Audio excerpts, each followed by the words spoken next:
जय Malhar news चॅनलच्या सर्व प्रेक्षकांना सपना चौधरीचा नमस्कार। नंदुरबार शहरात मागील गेल्या कित्येक वर्षापासून सुरू असलेल्या बेकायदेशीर हुक्का पार्लरवर पोलिसांनी धक्क कारवाई केली असून 45,000चा मुद्देमाल जप्त करून पोलीस प्रशासनातर्फे 12 जणांवर गुन्हा दाखल करण्याची धक्क कारवाई करण्यात आली आहे। नंदुरबार शहरात एका दुकानात सुरू असलेल्या हुक्का पार्लरवर जिल्हा पोलीस अधीक्षक श्रवणेश दत्त यांना मिळालेल्या गुप्त माहितीवरून त्यांच्या खास पथकाने धाड टाकून धडाकेबाज कामगिरी केली आहे।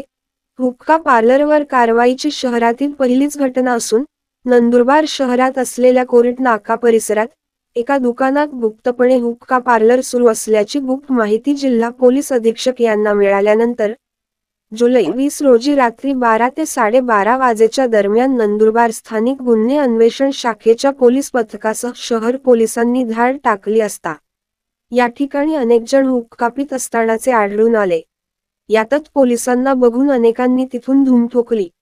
पोलिसांच्या कारवाईत हुक्का पिण्यासाठी लागणारे तंबाखू कोळसा यासोबतच इतर साहित्य जप्त केले असून या कारवाईत एकूण 45,000चा मुद्देमाल जप्त करण्यात आला असून या प्रकरणी जुलै 20 रोजी सायंकाळी 6 वाजेच्या सुमारास नंदुरबार शहर पोलीस ठाण्यात पोलीस शिपाई अभय राजपूत यांच्या फिर्यादीनुसार 12 जणांविरुद्ध नंदुरबार शहर पोलीस ठाण्यात हुक्का पार्लर मालकासह चालकासह इतर 12 व्यक्तींवर गुन्हा दाखल करण्यात आला आहे। हुक्का पार्लरवर 2 अल्पवयीन मुलांचा देखील समावेश असल्याची माहिती समोर आली आहे।